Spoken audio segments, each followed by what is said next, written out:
The Lord has really been growing my discernment in recent months. It's been next level. I've always had pretty good instincts, but because of self-esteem issues and, just the intense gaslighting that happened across my childhood and relationships, I never trusted it, not fully. I would push past what I sensed and what I felt about someone and try to make decisions on what I thought was logic. And that led me to some very serious consequences. But although I had great instincts, I did not have the book knowledge or the personal experiences around a healthy dynamic to be able to feel confident in the decisions made based on those instincts. So I could be talked out of what I sensed at first about someone pretty easily. And again, that had to do with my own self-esteem. But recently I went to the Lord and I was just so upset. And I said, I feel like I was set up to fail. As I'm looking back on my life and I'm doing an inventory of every action and every consequence, I'm realizing that my best intentions led me to a lot of really, really intense suffering. And when I look at the bad decisions that I made them based on faulty information and deeply ingrained beliefs that were not correct. And that came from the circumstances I was born into and who I was born to. Things that were beyond my control. And so I had this really deep snot and tears conversation with God about, the state that my life is in now. And that I recognize and understand that I made poor decisions that led to the consequences that I'm now dealing with. But those poor decisions were not made with some kind of underhanded, deceptive intentions. Every decision I made came from a good place. And I've been chasing normal my whole life. My whole life's objective has been that I want to have a healthy life. I don't want to exist in the same way that my biological family, does, and the dynamics that I grew up in. I didn't want that. And yet attaining something different has been more challenging than I ever imagined. And I can see when I look at it now in that 2020 clarity that just is only given us in hindsight. I see that I made the best decisions I could with what I knew at the time in situation after situation after situation, and yet every decision was so incredibly flawed that it led to more wreckage and more consequences. And I spent my life recovering from one incredible, devastating event after another. And so now here I am, and I'm having this conversation with God, and I'm like, what did you expect? How am I supposed to recognize love if I've never seen healthy, beautiful love up close and personal? I've seen the depictions of it. I've seen depictions of it on social media and on the big screen. I've read stories that depicted it in books, but I've never actually seen someone healthy or a healthy relationship played out in front of me, and therefore I did not have the blueprint. And if you don't have a thorough knowledge, complete knowledge of what healthy looks like, then you will be fooled by the counterfeit. So if my only choices are to end up in another toxic relationship where there's going to be just more trauma and more consequences, or to stay alone and just walk my path in solitude, then what I'm asking, Lord, is that you take away my hope. The Bible says that hope deferred makes the heart sick. And so, Lord, I don't want to just exist in this suffocating loneliness with a sick heart. Lord, take away my hope.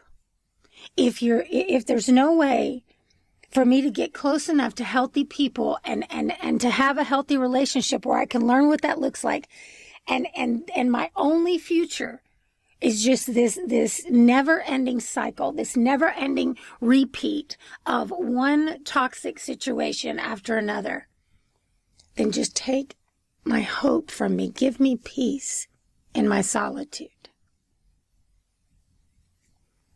And God answered my prayer in a way that I was not expecting. First, He gave me these 3 dreams. And in these dreams, He showed me what healthy love looks like. Now, this was so incredibly beneficial because having not seen it in person and felt what it feels like, I had nothing to compare anything to for the category of what I wanted. I just was running myself ragged in just overthinking everything, trying to understand, the red flags and trying to spot the toxic behaviors of an abuser before they got close enough to destroy my life again. I have started over homeless so many times, walking away with nothing and being grateful that I escaped with my life. And in some situations, literally having to run for years. So I've become an expert at getting out, getting safe, and staying off the radar and off grid in order to escape a crazy person, but I have no experience in how to enjoy a relationship that's actually edifying, that adds to my life. I don't know what that's like. I don't know what it's like from a parent. I don't know what it's like in the parent-child relationship with my children, because I was involved in these toxic relationships, and toxic, unhealthy, dark triad personality types will absolutely weaponize your children against you. So I have no point of reference, not with my parents, not with my children, and not in any relationship I have ever had that is a romantic or even a friend relationship. And Jordan Peterson talks about this. He talks about how highly agreeable people will attract these dark triad personality types. And so, I'm so grateful for the 3 dreams that God gave me. And I don't think they necessarily mean what I thought they meant at the time. Although He did give me some crazy signs when I asked for the signs. and I ask, if these dreams mean that this is something you're going to do in my life, if that's what, you're showing me, then, give me a sign. And if you listen to that episode of God Speaks to Us in Dreams, you'll hear the whole account of how that unfolded. But what I'm focusing my gratitude on right now is the fact that this series of dreams, because there were 3, it gave me insight that I had never, ever been able to gain in my own power in the natural. I got an up-close look at what healthy looks like and what true, genuine love is supposed to feel like. What that dynamic between you and that person is supposed to be like when it is God's design. And that was of great benefit to me. But, although I'm not where I was, I'm also not where I am completely and totally, fully healed and made whole. And I would have told you a year ago that I was. Probably, well, maybe not a year, maybe 18 months. I would have told you I'm fully healed and restored. But then, God is so good, then he started to bring to the surface areas where I wasn't fully healed. And I had to go through yet another season of healing and dealing with the things from my past. And in this last season, one of the things has been self-forgiveness. In past seasons, God really brought me to a place where I very quickly am able to forgive others. But in this season, it was about self-forgiveness. And in order to forgive myself, I had to understand what the chain of events had been that had led to this one trauma after another. Because in order to really, truly forgive someone and include them in your current life, you have to trust that whatever happened that was really damaging to you in the past is not going to happen again. There have to be assurances made. So for me to come to a place with myself that I was willing to exist without, trying to get away from me. Self-hate is a hard thing. I have this one writing in my journal, and I say in this one entry that I've been so incredibly toxic in my life unintentionally that anyone who did love me for a time soon tired out. They soon tired out, and they pulled away, and rightly so. But I was left with me. Every day I've had to look in the mirror at a reflection that I despise because I can't do anything to get away from this troublemaker that I hate with the passion.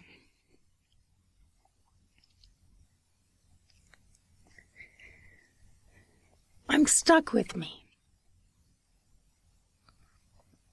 And I've tried to check out. I've tried to commit suicide multiple times. One time in particular, I was successful. I had this perfect plan, and I did die, and I was dead for 2 minutes.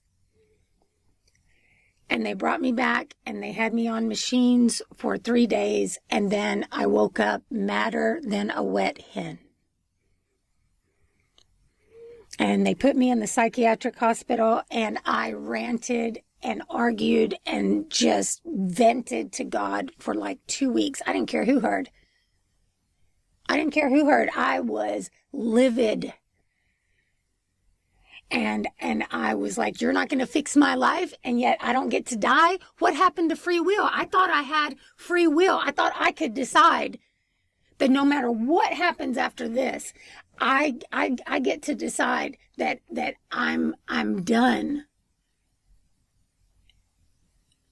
And yet beyond what I wanted, you brought me back into this hell.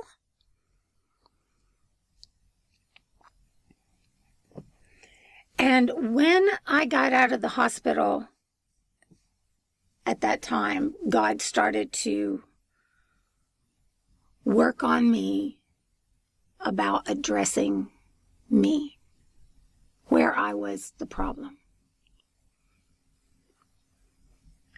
And so, fast forward all these years, and it's been a journey. It's been a journey trying to learn how to be not toxic, how to be healthy, how to communicate, how to recognize when I'm upset. I mean, I didn't even have that ability. When I first started going to a therapist, he showed me this big poster board of emojis. And he said, every time you come in, you say, I'm fine. What does that mean? I need you to describe to me what you're actually feeling, where you're at when you walk in those doors. And I said, I don't know what you want from me. And so he brought out this poster board and he said, there's a lot of descriptive words that are not, I'm fine. And those are the words I need. And so I would look at this huge poster board of emojis and I would say, okay, this one, I feel apprehensive, or I'd pick another one, I feel agitated. And I had to learn what exactly I was feeling. Because, in toxic families, you're not allowed your own feelings. You're not allowed to experience your own emotions. Everything is about the abusive parent. So I heard things like, you want to smile? You want to smile? I'll come over there and I will wipe that smile off of your face. Oh, you want to cry? You want to cry? I will give you something to cry about. Don't you roll your eyes. I will knock you into next week. If I even had a micro expression of joy or happiness or that something was funny, I was going to have real serious consequences. So I learned at a very young age to just distance myself from all that. The problem is that in the whole toxic dynamic and attracting other toxic people, as I ventured out into the world on my own, because let me tell you, I couldn't wait to get away from my toxic family. I didn't know what was ahead of me, but I sure knew I didn't want that, And so I actually got out on my own at 11 years old. And then, I stayed in school. I kept getting good grades, but I didn't have parents. I didn't have a home.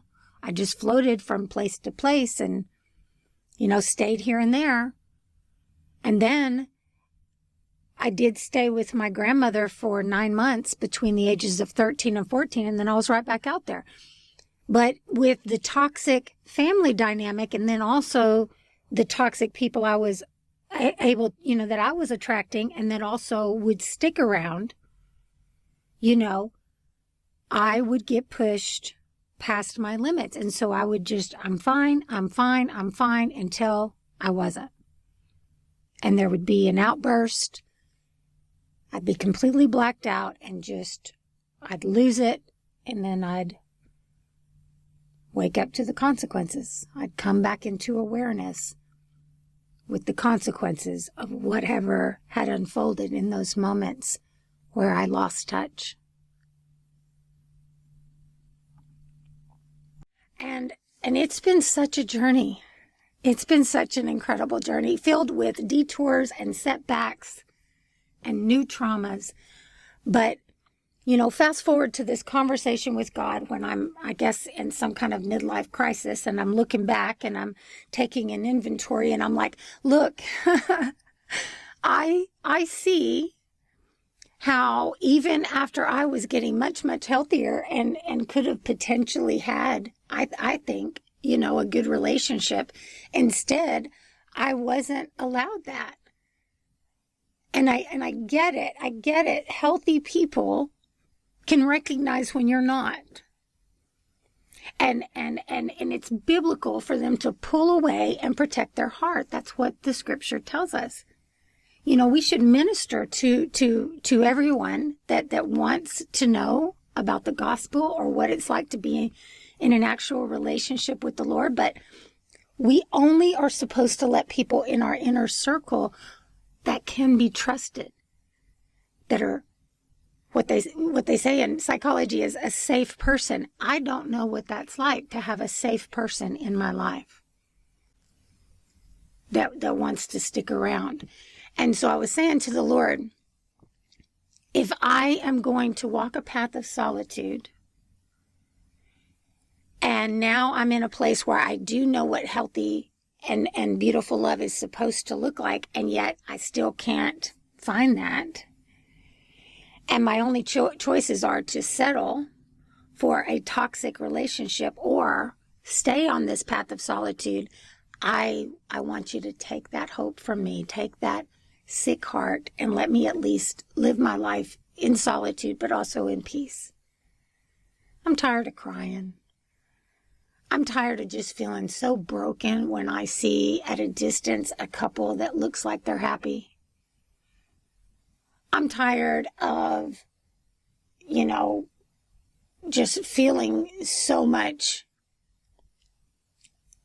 intense need to withdraw from any situation where it looks like a mother and child or a married couple have something beautiful. Like I'm happy for them, and yet I can't be around it. And I've always described it like this: if I was starving and that was just my lot in life, I would not hang out on the outside of a steak restaurant. Okay? I wouldn't want to watch other people eat steak. And I don't think that makes me a bad person.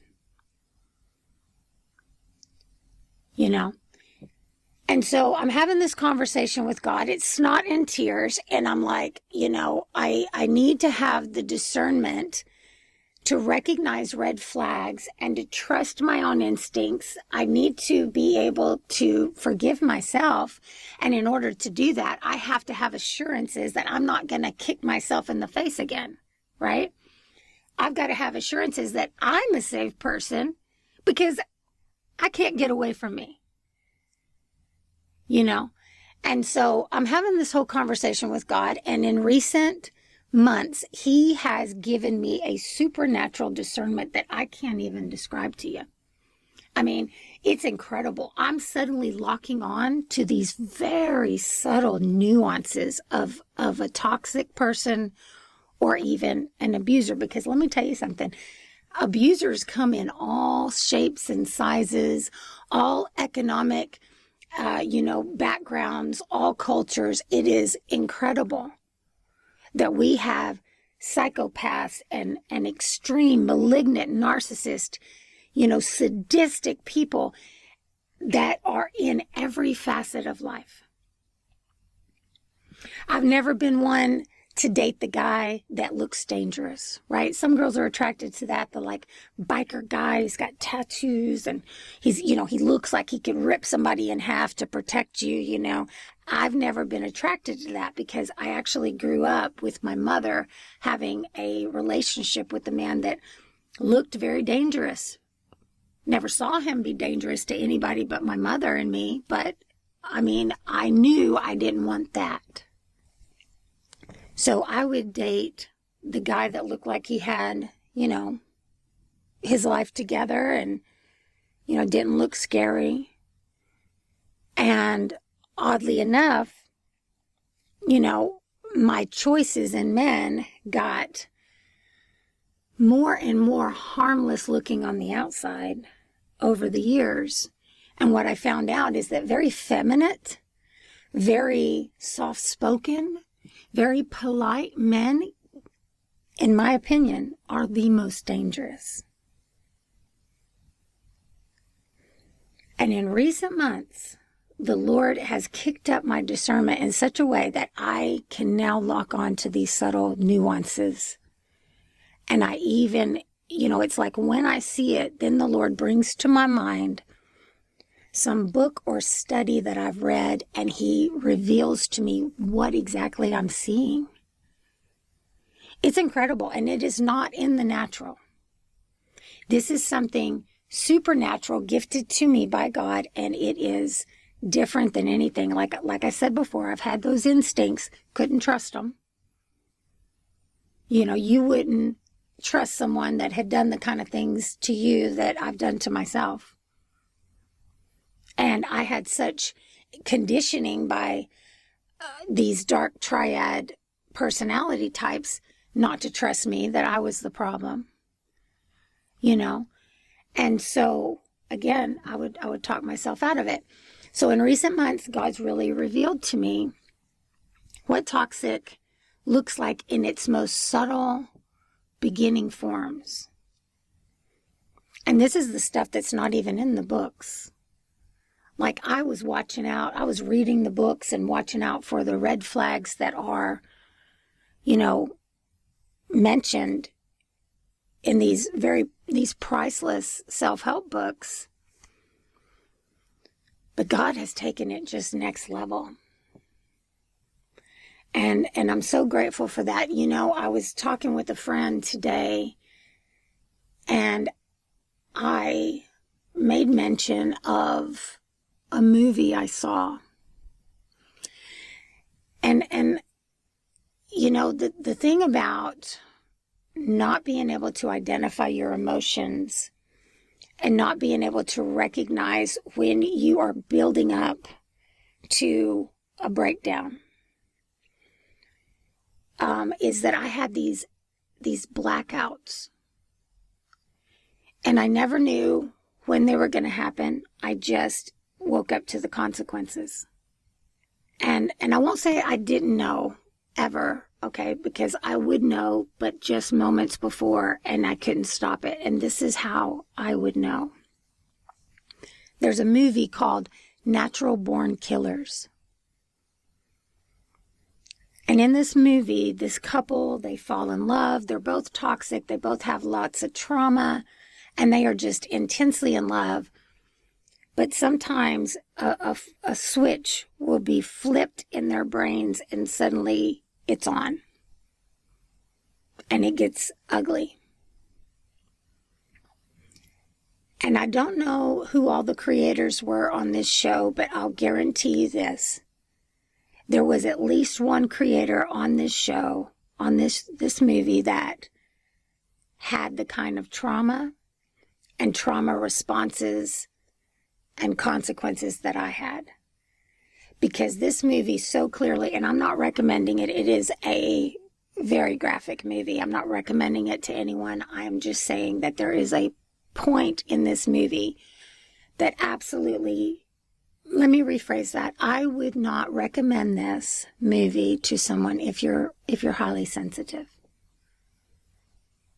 If it's something that's not going to bother you, just trigger warning, it is very graphic.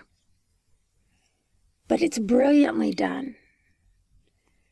And it's brilliantly done in so many ways. One of the things that happens with trauma is that you try to manage yourself, and in doing that, this can lead to self-medication. Trying to sedate yourself, trying to buffer yourself from the world so that you can act like a normal person. So that you don't get triggered, so that you don't wake up in jail or a psych ward yet again. And let me tell you, for me personally, the pills never worked. They always, every single time, made me worse. And that's a whole nother, bit of gaslighting and stuff that I'm not going to go into on this show. But I was convinced over and over to keep trying them, and that the problem was stopping my meds, not actually being on them. And eventually the Lord intervened, and I haven't had a single medication since 2015, so a decade. And I'm doing much, much better, and have ever since, And I'd actually quit the medicines before that, but in family court, I was coerced and pressured to start them again. They basically dangled time with my kids or any kind of, opportunity to be in their lives like a carrot. And the stipulations were this long list of things I had to do, and one of them was to get back on these prescriptions. And, but for me personally, and this is not medical advice, I'm simply giving my own personal experience.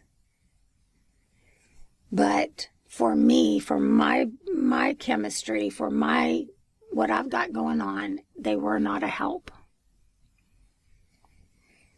But in our efforts to self-medicate and to buffer ourselves from the world so that we can exist without,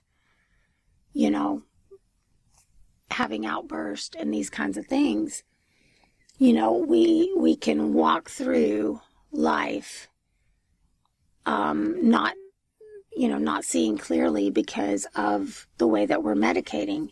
And the movie even really clearly depicts what that looks like through the eyes of the person who's experiencing it. But let me talk to you about this thing that happens. There is a part in the movie where the girl gets triggered, and suddenly there's this loud buzzing sound. It's a very unique sound. And this sound gets louder and louder until it drowns out all the other sounds, so that you can still hear voices. You can still hear that people are talking, but you can't clearly make out what they're saying. And then the switch in her mind is flipped, and she now is no longer this loving partner, but now she's this serial killer, right? It's on. It's about to get bloody. There's been something snap, something switch, and now she's in this completely different capacity, this completely different persona. And in this story, her, whether it's him that snaps and gets triggered and snaps, or her, once one of them goes into this mode, this killer mode, the other one does too. They have this soul tie, this shared toxic thing that happens. And it's like once one of them has that personality come forward that is the killer, the other one immediately emerges their killer personality too. And so, I'm amazed at how this movie really shows how a toxic relationship can feel and look a lot like love. And if that's your only option, that or alone, why people tend to settle for that. And how, a particular person or a particular couple can be truly sincere with a good heart and in love and, just wanting to do good. And yet their trauma, the things that were not their fault that happened in the past, dictate that that's not going to be the whole story. And so, when you're unhealthy like that, these are your choices. Do I want another broken person like me? And what are those consequences going to look like? Or do I want to be alone?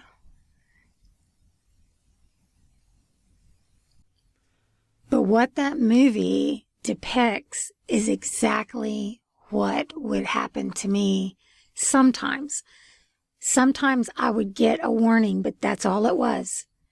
It was that sound, and the sound would get louder and louder across a few seconds, and the voices in the room, whatever was happening, would become, not clear. It would become somewhat distant, and although I could still perceive, that people were talking, I couldn't make out what they were saying.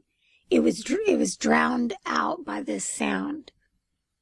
But on the occasion that I got that warning, it was brief, and by that point, there was nothing that could stop this that was about to unfold, and I knew it. And I remember those few times that I got that little bit of warning that I was about to snap. And oftentimes it would be someone in my face, and they would be yelling. And for just that glimpse of a moment, I would feel sorry for them. I would be like, uh-oh, it's coming and I can't stop it. You didn't know.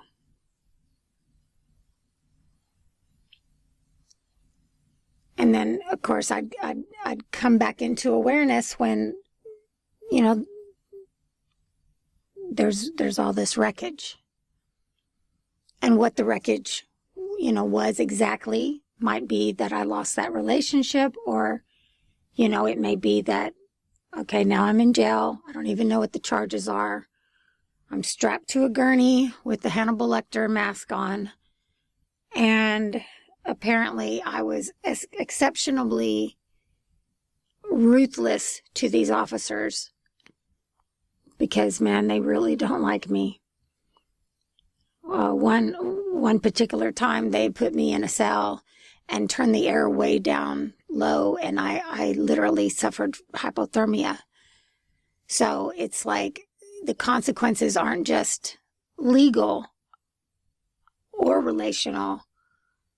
They were severe, and it blanketed everything.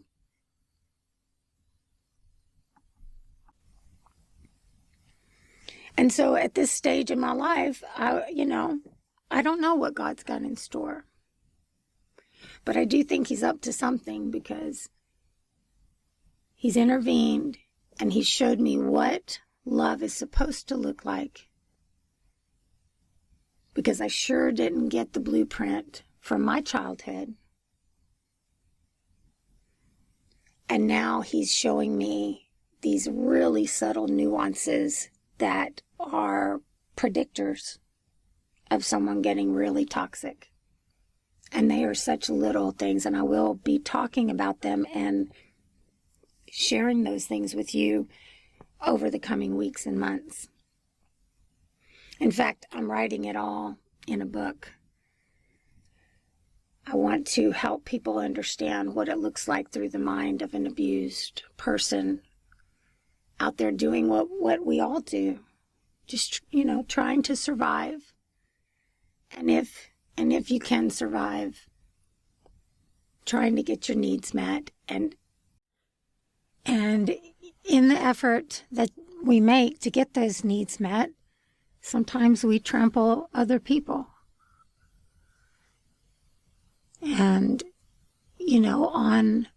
on my journey of healing, God has gently and lovingly showed me the darker parts of my own personality and my own toxic traits, and the things that he wanted me to acknowledge and repent for and surrender to him for transformation and for healing. And by his grace and his mercy, he has healed me of those blackouts. I don't have those anymore. And he has transformed me into a completely different person. Am I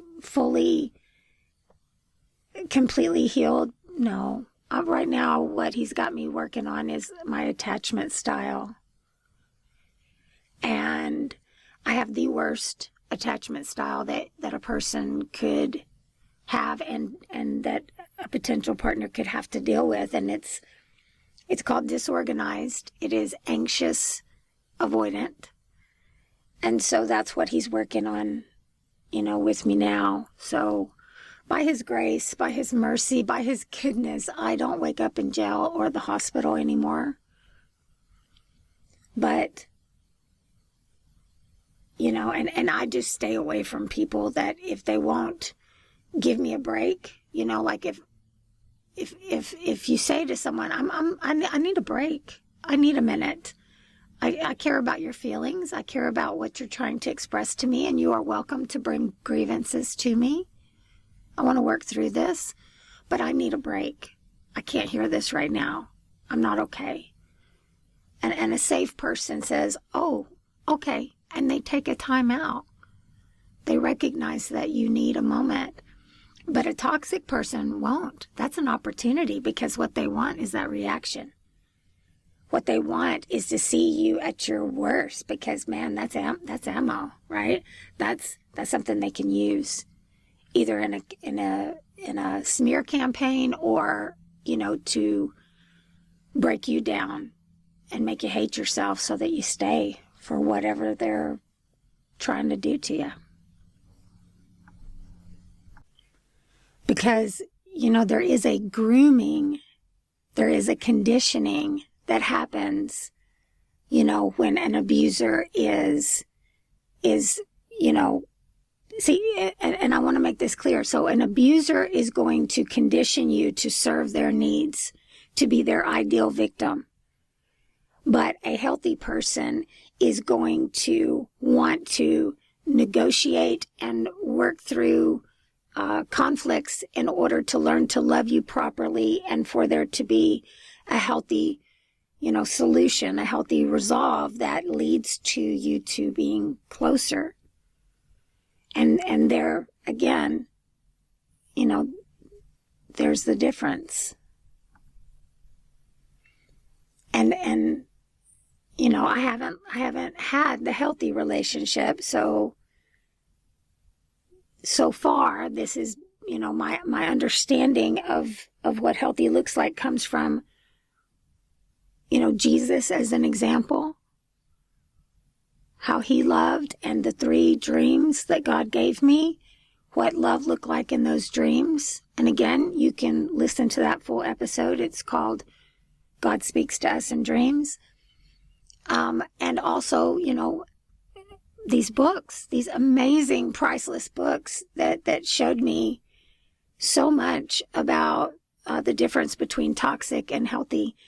And then those times, those rare and beautiful opportunities that God has given me, where I was able to, spend time inquiring and discussing with a healthy person on their views of relationships and when problems arise.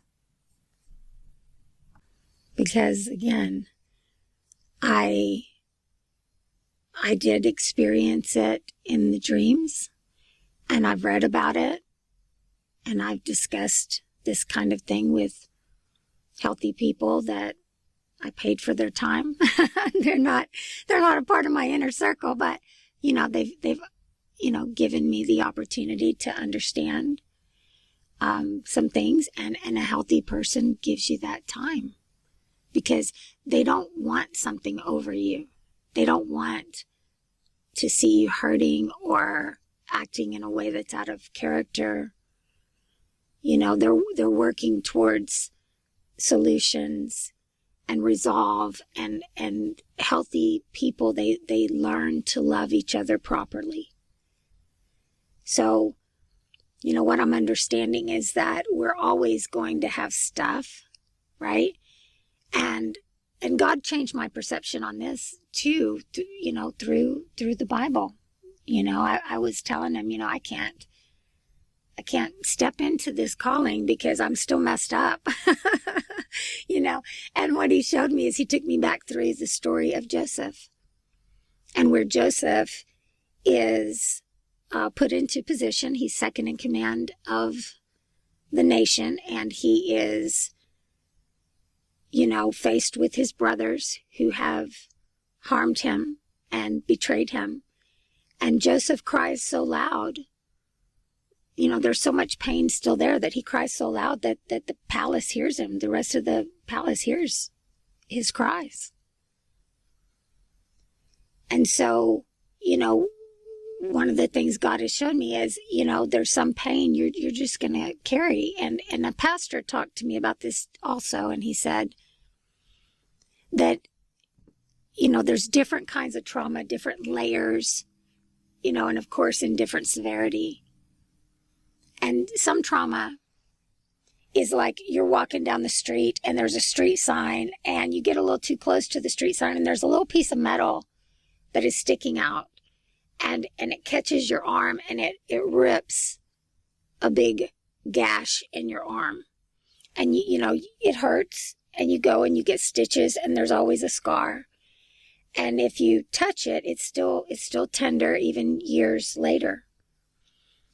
But then there's the kind of trauma where you're walking through a field and there is, a mine. I'm not sure what you call that, but, there's a bomb planted beneath the surface. And in an instant, your legs are blown off. And so with trauma like that, your legs don't grow back. You simply learn to manage your life without legs. And so, God has really been working with me on accepting that there's some stuff, that I'm going to continue to manage, and that's okay. And, he's revealed to me through books and through healthy people that I got the opportunity to ask some questions of, that a healthy person that genuinely wants your best good is going to want to learn how to love you properly. They're going to want to give you those moments when you're not okay, and they're going to recognize that it's not about them. And what's more important is your ability to get through that moment and for the preservation of the relationship, not their time schedule, not them being accommodated on every level in every moment, And so I want to be clear. I personally have not had that relationship where that unfolds, where that's the dynamic. I've never had anyone deal gently with me or be, this is something else. A toxic person's not ever on your side. They're not ever for you. They're for them. And it may seem like they're for you, in certain circumstances, as long as it's not interfering with them. But there's no sense of, a sacrificial type love or, them putting themselves or their ego or their needs aside for your best good. And again, I've not lived it, but I saw in the dreams what that feels like and what that looks like, and I won't settle for anything less. And I've also gotten comfortable with the idea of if I am, if I don't ever find somebody, it's okay. I'll be all right. But I still have that hope, and I still have that sick heart. And, God didn't take that from me, and he's instead revealing these other things to me. So he might be up to something. I don't know. I'm happier than I've ever been, and I am content and whole in the sense that I'm not deficient and needing someone to fix me or to, accommodate my needs. I really want a relationship for what I can give. I feel that I am at a place of just overflowing, and I want companionship, but I'm not going to make it an idol, and we'll just have to see, what God does. But before I wrap this up, I just want to leave you with this thought, with this insight. One of the things that happens that is the reason why you will see a cycle of repeating toxic relationships, like a revolving door. It's still a cycle, even if you're changing people, and even when you are taking time to heal between relationships. One of the reasons that you'll still see that cycle playing out in your life is because abusers condition their victims to fit their needs. And an abusive person can lock on to when someone has already been conditioned for abuse. Okay? They will lock on to people that can be manipulated and, don't have a strong sense of boundaries and are willing to be overly accommodating. And so, in short, how do you avoid, attracting these types is to learn about boundaries and to have very strong ones. Yes, learn about the red flags so that you can spot them, but also you've got to work on you so that you don't, so strongly attract them. When you have a light inside you and you are just overflowing of love, when you are a beacon in this dark world, you're going to attract those abusers. I mean, they are looking for supply. Okay? They're looking for someone that can, give them that dopamine release, right? They want someone that is going to fit their needs. And so, they're going to be drawn to people that are full of light. They're going to be drawn to people that are positive, people that are accommodating, But beyond that, once they're close enough, you can disqualify yourself very quickly by upholding those very strong boundaries and by not accommodating them in any kind of toxic kind of behavior. You've got to learn the strategies and the manipulations, even the very subtle ones, so that you can, stop the cycle. Because a toxic person, whether they're full-on abusers or not, a toxic person is going to be manipulative. And so if they're implementing strategies to apply pressure for you to do A, B, or C, you've got to not do that. And you can't get into a place where emotionally where you're like, well, I understand why they're doing that. They just want me to call. That's why they're, being distant. That's why they're, shutting down. That's why they're, whatever. Like, you can't fall for the manipulation. And the Bible calls manipulation witchcraft. So on a spiritual level and also, just on a psychological level, there are some dynamics there that you've got to learn to recognize so that you can, disqualify yourself, because they're going to qualify you. That's what an abuser does. They're drawn to certain attributes, and then once they're close enough, they try different things to see if you qualify for the role that they're trying to fill. And so you want to work on disqualifying yourself and recognizing them in those very early stages before they're close enough to really cause you harm. And with technology, that's getting harder and harder to do.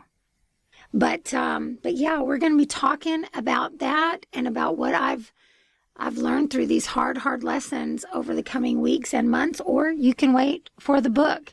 All the information will be there in just one place for you. But on the other side, on this side of that being completed and out, I am going to be talking about this on the podcast over the coming weeks and months. So join us for another episode as I just try to share with the world how good God is and what I've learned and how I've come as far as I have, which again is not complete. I still have things to work on. I do. And I'm happy with who I am today. but I know the Lord is still doing a work in me, and I am excited to surrender to just every aspect of my life to Him, because He is the master craftsman, and He molds us and shapes us into His masterpiece.